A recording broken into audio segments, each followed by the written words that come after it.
So what you're about to hear is a phone conversation using a technique called SBAR.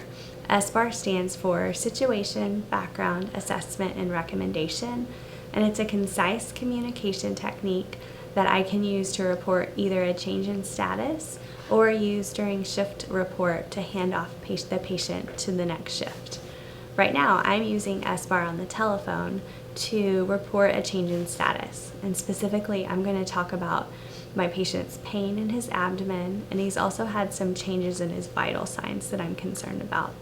So you'll hear me give a concise situation. Usually I try to do that in one sentence or less. And then I give the background. In this case, my patient had surgery yesterday.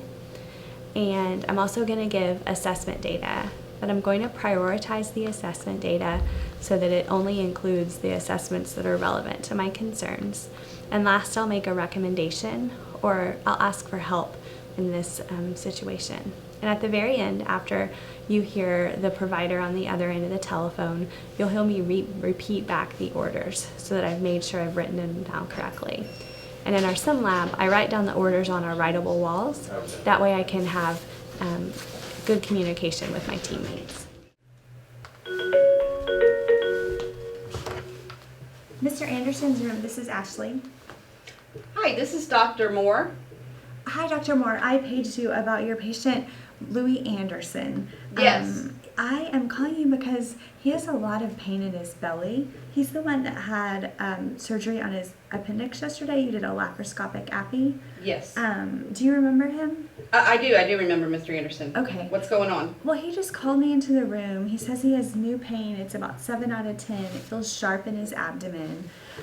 It's kind of in the center part of his abdomen. He told me he didn't feel nauseous or bloated, really. But his abdomen's really firm. And so I'm concerned about his pain. I'm also concerned that his blood pressure's gone down from about 130 over 60 to 90 over 55. And that change has been in about 4 hours since I got here. And also his heart rate has increased from 75 to 105. I can give you a whole set of vital signs if you'd like. That's okay. So I'm just worried about his pain and his low blood pressure. Do you think we could do anything for those? Okay, Ashley, I'm going to go ahead and order him an IV bolus of 500 mLs of normal saline. Let's go ahead and change his vital signs to checks every 15 minutes. Let's get a type and cross of 2 units of packed red blood cells. And let's go ahead and get an abdominal ultrasonogram stat. Can you read that back to me? I am working on it. Yes, thank you for the reminder. Okay, so you said an IV fluid bolus with 500 mLs of 0.9% normal saline, and you want me to do his vital signs every 15 minutes to get a type and cross of 2 units of packed red blood cells, and you wanted an abdominal ultrasound stat. That's correct. Okay, all right, I'll get these started. Thank you very much. Bye-bye. Bye-bye.